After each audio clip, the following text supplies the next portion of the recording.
Hello and welcome back to GI Live Online, and thank you for joining us for the almost obligatory Metaverse panel. I am James Batchelor, Editor-in-Chief of Gamesindustry.biz, and I'm joined today by a panel of folks who are directly involved, or at the very least, very, very interested in the Metaverse. So let's go around and find a little bit more about yourselves and your connection to the M word. So we have Cherry Freeman from Hiro Capital. How are you? I'm good, thanks. Hi, James. I'm a partner and founding partner at Hiro Capital. It's a venture capital fund investing at seed, Series A, Series B in businesses that are in some way in the metaverse. We named the fund actually after Hero Protagonist, who's the main character in Snow Crash by Neil Stephenson, the first book actually that ever used that word. I have to say it's only recently that we've started to use it a little bit more freely. It was more a sort of insider's hat tip for most of the journey so far. But what that means is we invest in video game studios. We also invest in gamified experiences and sports and wellness, creator economy, streaming platforms, and then all of the technology and ecosystem around that space. I do wonder what all this discussion around the metaverse has done for Snow Crash's sales, because I'll be honest, even I'm like tempted to pick up a copy and read what what the original context was. Rob Lowe from Lego Ventures, how are you, sir? Good, thank you. Nice to be here. Thanks, James. Just on Snow Crash, I'd read the first half, probably not the last third. It's 2/3 of the book's amazing, and then I think the ending's could have been better, but hey, who am I to criticise Neil Stephenson? I work in Lego Ventures, which is part of the broader Lego ecosystem of companies. It actually works very closely with the family office of the family. Lego is still a privately owned company. Our job is to seek out kind of new forms of learning through play that are somehow related to the kind of core of the Lego idea of the joy of building and pride of creation. And obviously, the digital world provides a lot of that opportunity these days.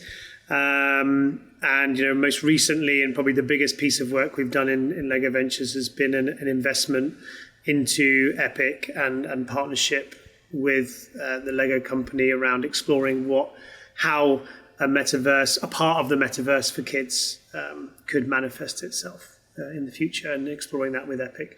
But we also look across other companies and other areas as well. Nice. And finally, we have Alex Cammins from the Warner Music Group. Have you read Snow Crash? Admittedly, I have not, but I've read Ready Player One 15 times, and I actually caught the last third of the movie last night on one of the U.S. broadcast channels, and it's timely, of course. Hi everyone. My name is Alex Cammins. I work for the Warner Music Group, where I oversee a team called New Business and Ventures, and so that team sits within the global business development org that sits at the corporate level of Warner. So for those of you who are not familiar with sort of how the record industry is organized, you have music groups, and the music groups sit on top of record labels. And so the three major music groups are Warner Music, Universal Music, and Sony Music. Our major labels are Atlantic Records, Warner Records, and then we have some smaller labels and other subsidiaries and imprints. And so I sit at the group level overseeing, again, a team that sort of focuses on new media opportunities, the strategies, the partnerships, and then the investment opportunities. So we sort of integrate partnerships with investments, which we think gives us sort of a leg up in how we think about sort of creating partnerships and leveraging our capital to forge partnerships with some of the most exciting, interesting companies in the metaverse and increasingly in the Web3 space. And so, what I do is I think about how we sort of extend the reach of our artists, of our IP that we own, control, and distribute outside of the core music ecosystem. So new distribution opportunities, new use cases, and we think about the different sort of infrastructural layers that will, or that we believe and expect to power the opportunities, the entertainment, the community building opportunities of the future. 5G, XR, and increasingly Web3. And over the last couple of months, we've been sort of very, very, very active, sort of putting out a slew of really interesting announcements around partnerships and investments that we have made. But we are not new in this space. We started talking about the metaverse back in the earliest record I could find of the word metaverse in any corporate presentation was back in 2016. Fast forward to 2018, we invested in our first sort of immersive content company, a VR company called Little Star. We invested then in Dapper Labs, one of the earliest sort of mainstream companies in the Web3 space with CryptoKitties. They, of course, now power NBA Top Shots. We invested in Roblox. And then since the Roblox investment, we've done just an absolute ton. And so I think about the metaverse nonstop every moment of the day. And so, yeah, happy to be here to share more about my thoughts. We're going to be talking quite generally about brand collaborations, how people outside of games can get involved in the metaverse, obviously the implication and the role of video games in the metaverse. But we kind of have to start with the obvious question, purely because people are still trying to answer it definitively. What is the metaverse? Like, how is it that you guys view and define the metaverse? Alex, I'm going to start with you because you found so many references to metaverse in your company archives. Yeah, well, I'm thinking about the best way to explain it without just regurgitating Matt Ball or Zuckerberg, but really, the sort of tenets of the metaverse. It has to be persistent and always on. There has to be elements of sort of ownership and authenticity, which is sort of why we've become more focused on Web3 in the last couple of months. We believe in this world, virtual identity is a huge element of it. It could be your sort of digital representation of how you represent yourself in the physical world, or it could be a totally unique digital representation that looks, feels, speaks nothing like you. And I think this is something that I think my fellow panelists would agree on: the belief that there's interoperability across the metaverse, or the metaverse is, because it's unlikely that there will be sort of a single kind of base metaverse operating system. Maybe there's two, iOS and Android, maybe there's a third, maybe there are many that you can sort of go kind of between, but that interoperability is absolutely key. And we think in the metaverse that people, users, players in it will want to engage with their friends, their favorite artists, will want to attend amazing interactive music experiences. You'll notice that I do not say concerts, because we think that the idea of porting that physical, real world analog of the concert into a digital world, interest in that sort of maybe waning. Travis Scott and Fortnite may have been like peak interactive concerts, so we're trying to think about what like these next generation interactive music formats look like. But yeah, we're really excited about the opportunity it presents for our artists, and we think that it's going to be an absolute game changer for artists' ability to kind of engage with their fans and create these exciting opportunities that are just impossible to create in the real world because of cost, physical limitations, and just the nature of technology today. Rob, your thoughts? Yeah, I mean, when I was a kid, I used to play with my Lego, and I used to get my Transformers, and my Transformers would go into the Lego castle, and then they would attack the My Little Ponies that my sister had put in there, and you'd kind of chuck all these things in together. And as a kid, you don't really have any boundaries around, I can't play with that because that's Hasbro and that's Lego and that's something else, right? You kind of... you just live in your own kind of fantasy world, and you have your own persona in there, and you can switch that as you will. I think, Lego, we kind of think about that a lot when we think about what a metaverse, particularly for kids, could be, but also for adults and big kids. I have some fairly strong views on what it isn't. having kind of played a lot of virtual kind of life simulators, various types of God simulators, games that are called metaverses, plural. I think, to Alex's point around interoperability being key, I think he's absolutely right. The internet as we know it right now is made up of standards that allow you to navigate from one place to another, and in some cases kind of log in with the same profile into different areas and transfer certain identities across. I see the metaverse as an expanded 3D version of that, where in some world you'll be able to have some kind of persistent identity that can play and create and enjoy different experiences, where you don't have to have a walled garden between every single one of those. So I would say, perhaps somewhat predictably, I'm more on the Tim Sweeney side of what a metaverse will be, with hopefully some of these biggest players working together to agree what the standards of that could be in the future. Because obviously the potential is limitless, but it requires a degree of cooperation and collaboration that maybe we've never seen at all in the gaming and digital world. But that's what I hope it will be anyway. Cool. And Cherry? I think Alex and Rob have covered, I think, most of it. Maybe just to put a slightly different lens on it, we look at it really just as the next level of the internet.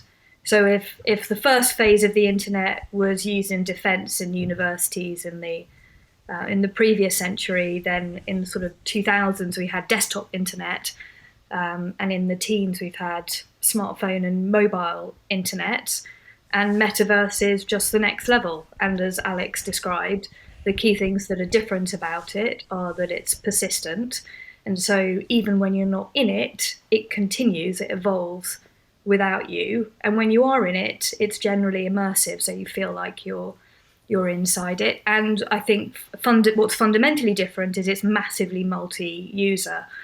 But I would absolutely agree that it's not, despite what Meta might have you think, it's not purely VR, and it's not just blockchain world like Sandbox, and it's not necessarily decentralized, but it does embrace all of these new opportunities created by the evolution of the technology architecture that's underpinning them. So that skips ahead to one of the questions I was going to ask. Like, is the idea of the metaverse or the structure of the metaverse reliant on VR? Because, a lot of people talk about like the immersiveness. I swear I saw an analyst use the word immersivity. The immersivity of the metaverse, which a lot of people talk about it as if it's going to be all sticking on headsets, and again that kind of Ready Player One Oasis kind of vibe. But I mean, if it's not reliant on VR, then like what structure do you imagine it taking form? Like, does it go beyond just desktop screens and smartphone screens? Like, how do you access the metaverse if you're how do you immerse yourself in the metaverse with it if you're not sticking a helmet on your head, as it were? I think anyone who's Alex talked about Roblox, and if you've ever watched kids playing Roblox, they're totally immersed, but they're not in VR. So I think VR is one platform through which you can enter some metaverses, but metaverses will exist and already do exist in so many different formats, from Fortnite to Minecraft. And I think the points that Rob and Alex both made about interoperability and identity are fundamental, and the ability to take your identity or your avatar across, and all that's associated with that into different metaverses will be fundamental to making it successful. And I think as yet we haven't really seen those standards crystallize, but they need to be a little more concrete than they are at the moment for the metaverse to come into existence in a really interoperable form. Don't know if either of you want to either of you chaps want to add to that?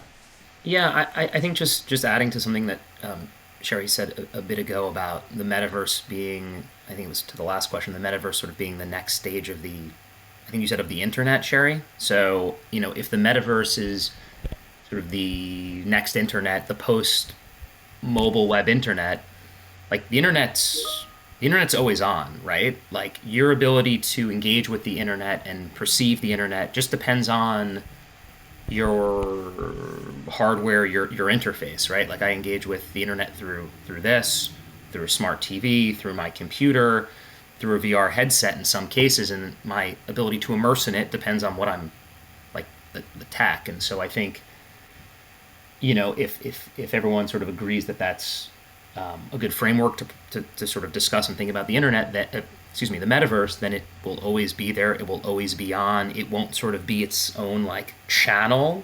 It'll just be the base layer upon which everything is built, kind of like the internet, right? Back in when the internet first came about, the internet was a channel that sat alongside TV, film, books, communication, and then it became the kind of foundational infrastructure upon which all of it was built. And I think the same will be true with the metaverse. Everything we do on the internet will be on the metaverse, and the metaverse will create all these new use cases and technologies that don't currently exist today. But the metaverse won't be a channel. It will kind of be the base layer, and it will always be on. And your ability to perceive the metaverse will just be based on your hardware, and it'll be a headset, a mobile screen that's probably a lot bigger, thinner. Maybe it rolls up and I can put it in my pocket. Ocular implants, a brain stem, so on and so forth. So exactly, you could be on a Zwift exercise bike, which by the way is powered by the Unreal Engine, and Alex and Rob and I can be cycling through mountains together and competing against each other, and that's a metaverse experience. It's real time, it's multiplayer, and it's in a persistent world. Okay. I mean, that alone sounds very essentially like a game. Like, as much as you say, it's a metaverse experience, but it doesn't sound too dissimilar from a game. It's a multiplayer cycling game, which I grant you sounds awesome. What do we think is the role of video games in the kind of the traditional sense, like the role of video games in what the metaverse will be? Because as you were saying earlier, like Jerry, like a lot of people, some people have said like, the metaverse is the next stage of the internet. What's the role of video games in that? Well, I mean, if you look at how consumer technology has come to be adopted in general, it usually starts with video games. From the computer, through to VR headsets, they cut their teeth on the gaming community. So I think that is where we're going to see the sharp end of user adoption. But then I would say in some ways what we think of as the manifestation of the metaverse in video games isn't something that's new. I mean, we've been talking about Roblox and Fortnite and Minecraft, which have all existed well ahead of this conversation, and the rebranding of Facebook as Meta.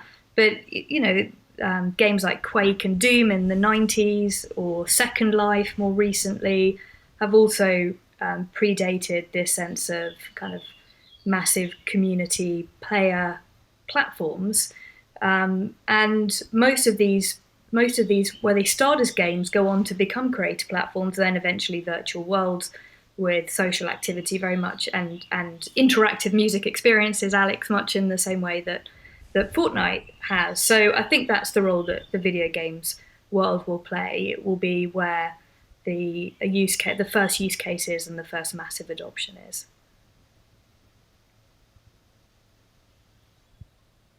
Yeah, I mean, games are fun, right? It's like people enjoy playing them. Like, I watch my daughters play Roblox and Among Us with their friends. That is their default way of communicating with their peer groups when they are not in physically the same location as them. And this is, ages like 12 and 10 and 7 years old. So if you think kids 6, 7 are being kind of opened up to a social world, whether you think it's the right thing or not for kids that young to be doing it, they are, particularly on Roblox and on to a certain degree Minecraft. They don't see teenagers playing Fortnite, etc., and Apex. They don't see that as necessarily just playing games. It's their equivalent of getting on their bikes and cycling to the local playground, particularly during lockdown when they were unable to do that physically as well. And I think, we would always say as Lego that you have to have a healthy mix of physical activity, digital activity, kind of nutritious activity for your brain. And I think that's just generally how people should live.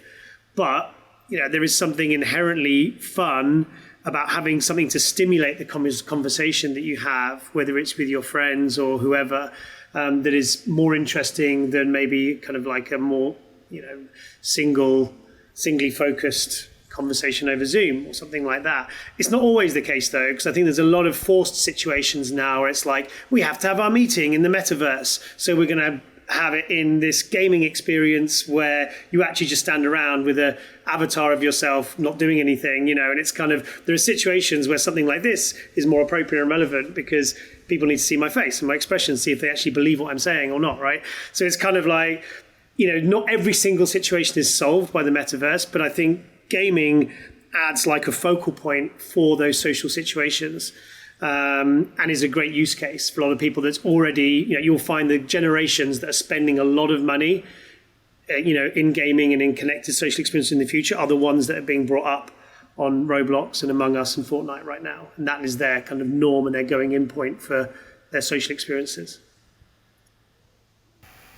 Yeah, I mean, I don't really have a ton to add, but I do think in the metaverse that, experiences they'll need to be gamified, and they'll need to have really interesting game loops to keep people engaged and there, and whether those game loops are around competition, those game loops are around sort of scored social interaction. I don't really know what those experiences are going to look like. I think we're in the very, very, very, very early days, to use an American sports analog, like the early innings of a baseball game. But yeah, I think gamification is sort of the key to keeping people in and engaged with these metaversal types of experiences, whatever they are, whatever they look like, virtual music experiences or true games that look like first-person shooters or MMOs, etc. But I agree with everything Sherry and Rob said. What's the role of user-generated content certainly in metaverse games, but and perhaps in the metaverse in general? Like, so Roblox has been brought up a few times. Obviously, that game thrive or metaverse or platform or what experience or whatever, however you want to view it, Roblox thrives on user-generated content. Like, without that, there is a much less of an experience to be had there. So it's as much about like what the users are putting in as it is what they are getting out. Like, how does that apply to the metaverse and metaverse games going forward? I'll take this one first. I'm not sure I agree with you on Roblox, actually, because when you look at the numbers, how it's being played, there are not, the audience of the consumers is different from the audience of the creators on the whole. So the audience of people playing in that are quite young. And the skill that it takes to create a decent Roblox game is something that takes months of kind of coding experience and practice to get to something that is decent enough to rise through the ranks of the algorithms in there and start getting shown up in front of kids and selected by them to play. So I think Roblox is more similar to the App Store than it is Minecraft, right? Yeah. And I think it's interesting the model that they have, and I think there's a lot of debate around whether it's fair and whether creators get enough. I think it's almost impossible for Roblox to change their model at this point, given their unit economics and where they are as a company. But the fact is that I think there's a perception that perhaps, given that these are largely almost professional game creators, often at the beginning of their career, but they're spending their full time making games on Roblox, is 25% enough for them to be taking home? So it's an interesting discussion, and there's no doubt that Roblox is a thriving platform with like 200 million MAUs, right? So you can't argue with that. But is it the kind of best use case for how UGC can drive a metaverse experience? I'm not sure. I think that if you look at how a lot of the economies of some of the most successful free-to-play games are played, where it's a lot to do with cosmetics that you purchase. It's a lot easier for someone to design an outfit or a skin or a piece of clothing or even an item for someone else to use. So I think you could see a kind of creator economy that isn't necessarily people having to create a fully fledged game from end to end, but more like being able to create items and personalize things for themselves and others to wear, and then make money if they're able to sell those, or other people can wear them. So I think that is kind of an interesting element of UGC. So I think that how user-generated content becomes part of the metaverse in the future isn't necessarily going to be purely modeled on games creating games for someone else, because most people are not very good game makers. In the same way, that I enjoy singing, but I'm terrible at it. And I wouldn't expect anyone to buy a song that I'd sung or made, right? So it's kind of like, I think there's a lot of assumption that everyone's great at making games. So, if you make a platform that everyone can make games on, then you'll make lots of money. And I don't think that's the case at all. So I think, it's kind of important that people experiment with lots of different marketplace models in the metaverse in the future, rather than just try and copy like Roblox and assume that's going to be a success. I completely agree with you, Rob, on Roblox, and I think that the UGC opportunity is probably much more around things that people have been doing for years, like creating their own skins and making their own weapons and trading them, and sometimes gambling them, and also modding games like World of Warcraft or Counter-Strike, which are mods that have been unbelievably well monetized. What the metaverse should do is make it easier for people to monetize, and in theory, that's what kind of blockchain is supposed to make it easier to do, for people to be able to create things in their game and then somehow trade or monetize them. And clearly, it has done. I think the promise of decentralization hasn't quite yet happened, and the returns are still highly concentrated. So if you're if you're selling your Bored Ape that and you're the creator, well, then there's a huge amount of money to be made. But if you're a small-time creator making something that's reasonably inexpensive, then trading costs are expensive, especially if your currency is based on Ethereum and you've got all the gas fees. So in some respects, I'm not sure that metaverse really changes UGC. Like everything else, these are all behaviors that have existed for decades, and they'll just continue to exist, but hopefully it'll give them different expression, and hopefully at some point it will be truly decentralized, and creators, from the huge to the tiny, will be able to make money from what they create. I agree. As I have in the last couple of prompts with Rob and Cherry, I think the caveat I would add to what has been said is that I do think, in the metaverse, like in the current Web 2 ecosystem, UGC is a hierarchy and a bit of a spectrum, right? Like in the case of Roblox, the most exciting games seem to be developed by a handful of like really professionalized creators. So I'd almost compare sort of that to PGC, right? Professionally generated content that you see on YouTube.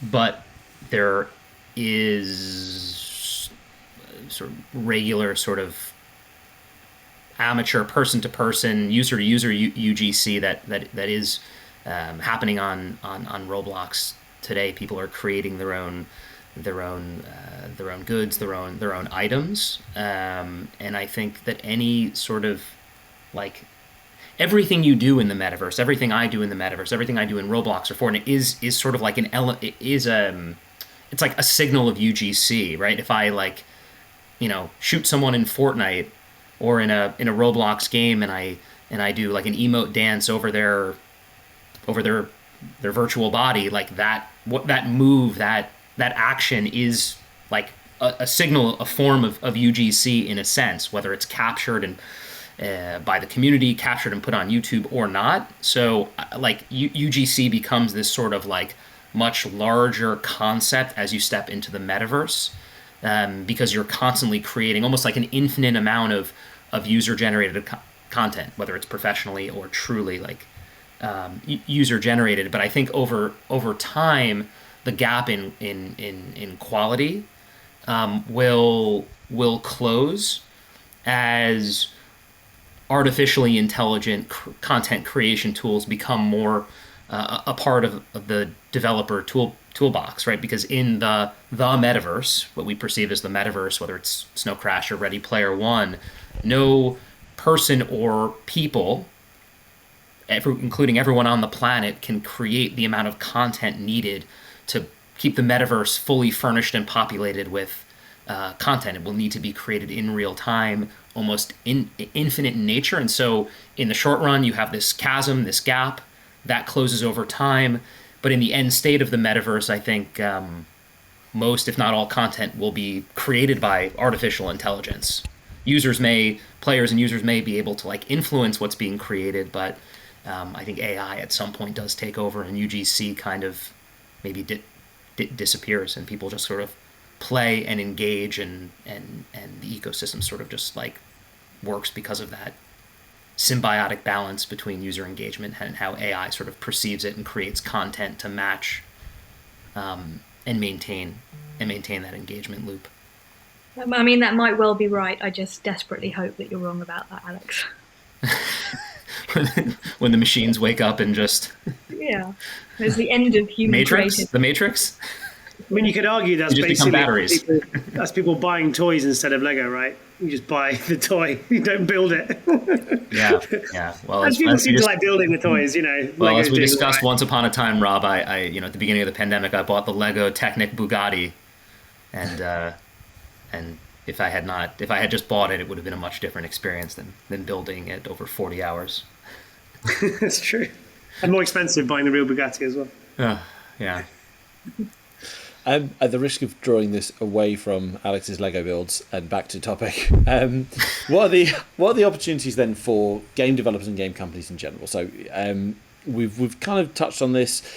Rob, you were saying earlier, like, you can't just kind of make a Roblox and then that's it. That'll be a really good thing in a metaverse. Like, this would be an opportunity for different experiences. Like, what opportunities are there for game developers to try something new and to what would you like to see in the metaverse in terms of games? Alex, I'm going to pass to you first so that these two can go afterwards and agree with you this time. I want to see more music in the metaverse. Right? I think music versus other forms of content has a very unique opportunity in the metaverse. Right? Music can be background and it can be more passive. Think Roblox radio, Fortnite radio. But music can also be a more active part of the ecosystem. So on the other side of the spectrum, you have music experiences and performances. Somewhere maybe left of the music experience could be the metaversal experience of Rock Band or Guitar Hero. And so point is that we think there's a huge opportunity for music to play a huge role in the ecosystem. Some of those experiences we will develop directly as a first party sort of developer publisher. Other experiences maybe that looks more sort of second party, where we're partnering with an outside developer, but we also are really focused on creating licensing frameworks, tools, systems, technologies to actually put music in developer sandboxes so that any developer, any user, whether they're professional or not, can take music, full-length clips, stems maybe, and actually build music into the foundational elements of whatever it is they're building, whether it's an experience, a world, a game, or a T-shirt that or a set of headphones or a boombox that triggers when you walk into a room. So we want music to be everywhere and persistent and pervasive across the metaverse, and that's what we think the opportunity is.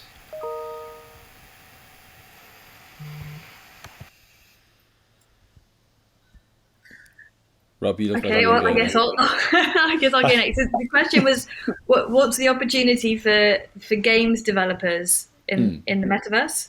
Yeah. I mean, we obviously, as a VC fund, we see hundreds of pitches every week, but the starting point is always the same. It's like, what's the game? What's the core gameplay loop? Gameplay. If it's not fun, I don't care if it's in the metaverse or not. It's just not going to be very exciting for people to play it. So that has to be the starting point. And then, when people are talking about building Web3 games, metaverse games, then we're just looking for what that really means in practice. So a lot of the things we've been talking about, so opportunities for social interaction, opportunities for UGC and monetization of UGC, and in some instances trading of digital assets. But it's all irrelevant if the game is boring. So stop with the gameplay. Yeah, and I agree. It should always be about the gameplay, and I think we've seen a lot of presentations, particularly in the last 6 to 12 months, where they're just presentations from a lot of people who've never really made games before, and describing some very basic elements of gameplay with a lot of NFT and tokenization mechanics laid over the top. The market is starting to right itself a little bit now, I think, and I think we're seeing some correction, which is probably a good thing. I still think there is actually, despite that kind of slight kind of reduction in all the fire behind particularly Web3 gaming, I do think there's never been a better time to be a game developer than probably this year and next year. If you look at all the funds that are coming up, that have raised a lot of money to put into innovative new game studios, from Hiro, but also from LVP makers, and new ones coming in. They're all raising new, bigger funds. So there's going to be more and more money coming in. And I think now that this kind of peak NFT investment cycle might be coming down the other side, I think even for more traditional game developers, there'll be more opportunity now for them to shine through, from what was kind of a very NFT focused market for the last 6 to 12 months as well. So I think, if you're someone who's learning the tools of their trade, whether it's in Roblox or in Game Maker, or you're learning Python or whatever, and you're a young aspiring game maker, in the same way that 20 years ago 0.001% of people could make a TV show or film, and then YouTube made it possible, and now TikTok for 1% of people to be amazing movie makers or filmmakers, right? I think the same thing will happen with gaming. So I'm kind of slightly contradicting what I said before, but what I'm saying is, like, it could unlock the people who do have the talent have more chance of getting success from it, let's say, in the same way that a lot of the video channels kind of allowed really talented creative video makers to come through when they previously didn't get the opportunity. Hopefully that will happen with gaming. If you're a terrible game maker, you're probably never going to make any great games. So, it is what it is. But I think, I do kind of feel very excited for like this next generation of game creators, games designers, coders coming through now, because they're going to potentially get a lot of opportunity to get backed, even in this slight correction of the market. So as investors then, like looking specifically from your perspective, like what is it that investors are looking for when it comes to a game or game-centric metaverse project? Like what is, beyond, as Cherry quite rightly says, like the gameplay needs to be there, the concept, the core concept needs to be there. But beyond that, like what is it about a game idea connected to the metaverse that gets you excited, that makes you think, yes, I want part of this? Anyone? Well, we do always start with the fundamental, which is, the fun and how innovative and differentiated the studio's approach and the game is. So first and foremost, we're investing in studios rather than individual games. Of course, studio will often talk about the games they want to make, but we're looking at the things that you would expect any investor to look at. So what's the particular market within the video games space that this studio is addressing? Is it big? Does it deliver the opportunity for venture scale returns? And then the team and their credibility and experience and expertise that they can actually produce and ship product. And then what is their particular approach? Do they have? Is there something that they're doing that's going to be their particular style that makes them different, differentiated, unique, so that players are actually going to want to play what they make? And then, of course, the core concepts, some of the creative ideas that they're working on, how exciting and unique are they, and are they likely to capture imagination in a new way? And then, sort of slightly slowly, but getting to your question about metaverse at the end, because like Rob was saying, a lot of those things are just sort of missing sometimes from the pitches that we've been seeing recently. Then at the end of that, if this game is going to take advantage of, and we're sort of using these interchangeably, but metaverse and or Web3, there's got to be a reason for it that is consistent with the core creative concept of the game and the gameplay loop. It has to make sense in the context, as opposed to being something that's kind of stuck onto it. To believe that this is going to be a mass player activity, then it has to be relevant and it has to fit seamlessly into the context of the game. And I think the challenge that we have at the moment with the handful of Web3 games which are really successful is that the first time user experience is so hard. The only reason that you would go through it is because you're a blockchain enthusiast and you think you can make money from playing the game. And that unfortunately excludes the overwhelming majority of the people who will adopt blockchain a little bit later, and you want to play the game because it's fun. And so the two has got to be, the first time user experience has got to be a lot easier. And then, of course, if it's a game that has a concept of an open world with space that you might be able to trade or build on, then of course there are kind of Web3 components that make a lot of sense. But equally, there are many other projects that I see, and I'm sure Alex and Rob see, where there's games have always very often had in-game currency points, digital assets, levels, weapons, things that you can earn if you do well in the game. So what makes this a game where the blockchain is actually playing a relevant role as opposed to just a sort of a fad that you stuck next to your pitch deck? Yeah, I really agree with what Cherry just said. In particular, I think kind of extruding Web3 from Metaverse, there are some related concepts there, but I think they're different. One, if you look at Web3, it's a collection of kind of technology terms that are being grouped together. And I think Metaverse is somewhat more of a kind of concept around experiences and a collection of experiences coming together. And I kind of think one is Web3 and Metaverse are being used interchangeably when they're actually quite different. I mean, I'm maybe slightly exaggerating here, but I've not seen any game where NFT makes the game better yet. And I've seen a lot of NFT pitches. And I actually think in a lot of cases it makes it worse. And there are not many game genres that are more fun to play by introducing stock market style dynamics to those games and kind of asset. You can make money from it. You can make money from selling tokens, and investors can make money from similarly selling their tokens. And so I'm not saying there isn't money to be made, but as somewhat of a more purist gamer myself, and obviously probably some of my Lego risk aversion DNA coming through, I'm definitely on the more skeptical side of the NFT Web3 debate and how much they can bring to kind of gaming in its current and future forms. The value exchange in playing a game is mainly I'll pay for the game, or I'll get the game free and play with my data, and I'm getting an experience in return for that I'm enjoying, or some kind of social experience with my friends. The idea of kind of playing in order to earn money, that's a very different concept, and one that I think changes the whole dynamic of what a game is and could be.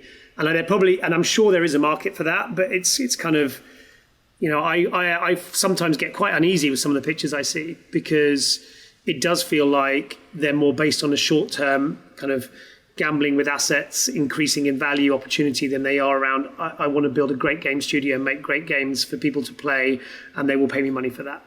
And I think that is still what I believe a great gaming experience should be built on. Ran over. No, I think Rob articulated it like absolutely perfectly. And the only thing I would add is that you've actually seen a wholesale rejection of NFT gaming from the gaming community itself, whether it was, the response to the Ubisoft announcement, the CEOs of Take-Two and Epic sort of acknowledge it may be a thing, could be a thing, something they're talking about, but not necessarily running towards. And so, most of the NFT gaming opportunities we've seen thus far almost look more DeFi in nature than like entertainment and gaming related in nature. But yeah, long term, I think it's a big question mark. It feels obvious. Sorry, I know I said I would only add a little bit more to what Rob said, but the virtual goods market. I read Once Upon a Time it was a $55 billion market, probably a Newzoo report or something or other. And so it to me, I'm not personally a hardcore gamer, so it seems sort of obvious that at some point in time, virtual goods, part or all of that $55 billion market will move from sort of a rental licensing model that exists today to one that looks more ownership in nature. But how NFTs are integrated into games, I think I haven't seen anything that has really wowed me or that has made me feel like it's sort of cracked the code to how to do it in a way that actually maintains a lot of the sort of ethos and sort of nature of what it means to game and be a gamer, like Rob articulated well. We're starting to run low on time, so I'm going to finish off with one last question, if I may. I had it in my notes, like, what's the roadmap to adoption and for it to go mainstream? But I guess a better way of putting it is, like, what's the barriers that need to come down before the metaverse can take off? Like, or the risk of suggesting one, like we spoke earlier about interoperability. And this is an example I keep on touting on in these discussions, but like I'm still just fascinated to hear the answer. Like things like, there was a developer who did a Twitter thread about how if you develop a cube, like the most basic thing that you can make in video games in terms of 3D assets, how if you just plonk the code or the model or the data for that dice from one game into another, it doesn't work. You can't take a Roblox avatar and put it in Minecraft. And I know that those aren't metaverses, but that's something we've got to overcome. Like, your thoughts on that issue, but then also like what other barriers are there that the industry needs to kind of find solutions to before the metaverse can realize its potential?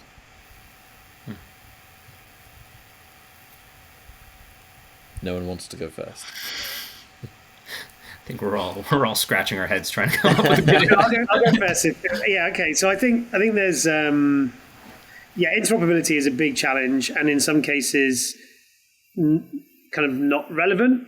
And it's like what is important for you to take with you as part of your kind of persona in a kind of 3D connected digital space. I think that's the thing. Yes, taking your sword from one game to another, it's going to be really difficult. Right? And we'll probably nerf those games in terms of your progress as a player. If you're kind of, you got a super powered up game in one MMO, and then you can just walk into another MMO and use it for the first time, like you're kind of making a mockery of that game and the other users in it, right? And that's a lot of the reasons why this is quite far off. And maybe that use case never actually happens because it's probably not great for any of the other players. But, there are certain things you might want to take, whether it's your gender or some basic kind of, things about like how you identify and, what is your kind of favorite, like what are your bank details? What are your preferred ways of making transactions? What are things that can be carried over between different experiences? I think, there will be a lot of services that will arise that will be able to kind of play that middle role and, procedurally move things between different experiences. So I think that is going to become a whole industry in itself, and interoperability, will be needed, but probably will never go to the degree of what we see in something like Ready Player One, because that's kind of very difficult. I think the other thing that I would say is kind of friction and familiarity. If I can say that right. Like when I worked for Nintendo, we launched the Wii, and it was deliberately designed, the Wii remote, to look like a TV remote. Right? So that kind of mums and dads and grandparents wouldn't feel threatened by a device with lots of buttons. And although there was still some friction in terms of setting it up, actually the friction of playing it was as simple as picking it up and waving it around like a tennis racket. So I think that there's this kind of idea of like, how do we make it frictionless and familiar for the mass market to want to dive into a lot of these 3D experiences. And that is probably why VR and AR won't be a lot of the first entry points for people. It will be through a screen. And now that the majority of people do have relatively high-powered computers in their pockets, that will be their first experience of a metaverse-style experience. How do you make it easy as possible for them to jump into it? I love frictionless experiences, where you can just literally just go straight in and start playing with other people. So I think that idea of kind of how do you make it familiar and frictionless for the mass market to dive in, that's when we'll start to see people embracing it in a bigger way. Yeah, I think, Rob, I think you're 100% right. So the only thing I'd add is that I think there's an assertion, or maybe a presumption in how we're talking about it, that the metaverse is a single thing. Whereas, of course, at the moment, we know that there are lots of mini metaverses, metaversi, I'm not sure, where people have immersive, massively multiplayer experiences in worlds that are persistent and continue to evolve. So I think what we're really talking about is, how does this behavior that you find in individual platforms, how does it explode to be something that everybody is doing? And there I would completely agree with what Alex has said before and what Rob said just now about the way that the standards need to evolve, which will make it so much easier for people to adopt this as a mass user experience, move seamlessly between worlds, not have to set up new wallets, new currencies, new identities every time they want to interact with the internet. But that said, I think we've had this evolution now that's been going on for decades, and as these things get worked out, which they are getting worked out, we'll see that inflect, and there's going to be an extraordinary period of technology adoption and creative and technical innovation over the next 20 years, and it's going to be amazing to watch or participate in. And to put a final point on it, and something that Rob said before, I jotted down on my little notepad over here, when he said something like, and Rob, correct me if I'm misquoting you, but if Web3 is a collection of technology terms and the metaverse is a collection of content and experiences. And so everything that Rob and Sherry said, I totally agree with. For us as Warner Music Group, we're a content creator, we're an owner and a distributor of intellectual property. And so, we obviously see the beginnings of mainstream consumer adoption of the metaverse. The metaverse is. And so we, like others who sit in our space, and others who control IP and content, we're focused on creating amazing experiences where people want to log on, want to come in to hang out with their friends, to engage with music, whether, again, it's, as I was saying before, it's more sort of active in nature, where music is the focal point of the experience, whether you're watching a performance play out, or it's built into a game, or it's an experience that's just made more engaging because music is somehow a part of it, but more passive and in the background. And so, all to say, in summary, I think the metaverse needs more great content. People need a reason to come into the metaverse and come into the metaverse with their IRL friends, and to make friends who they may never meet in the real world, but where that social connection feels just as real, because they're spending that much time with those friends in the metaverse. And maybe some of those friends down the road are not even real people; they're just powered by AI. So we think the metaverse needs more great content, and that's a huge barrier to mainstream adoption. Brilliant. Thank you all. That is all we've got time for. So I'd like to thank my panel for joining me today. Thank you, the three of you. You've been brilliant. Thanks, James. Thanks, James. No worries. Thank you, dear viewer, for listening into this discussion. There's still plenty to come from GI Live Online. Next is a talk on diversity, equity and inclusivity by Newzoo. Then there's also a roundtable with Kowloon Knights, and we conclude with a keynote interview with Velen Studios' Guhar Bala. So be sure to keep your tab open, or at least some screen dedicated to live.gamesindustry.biz.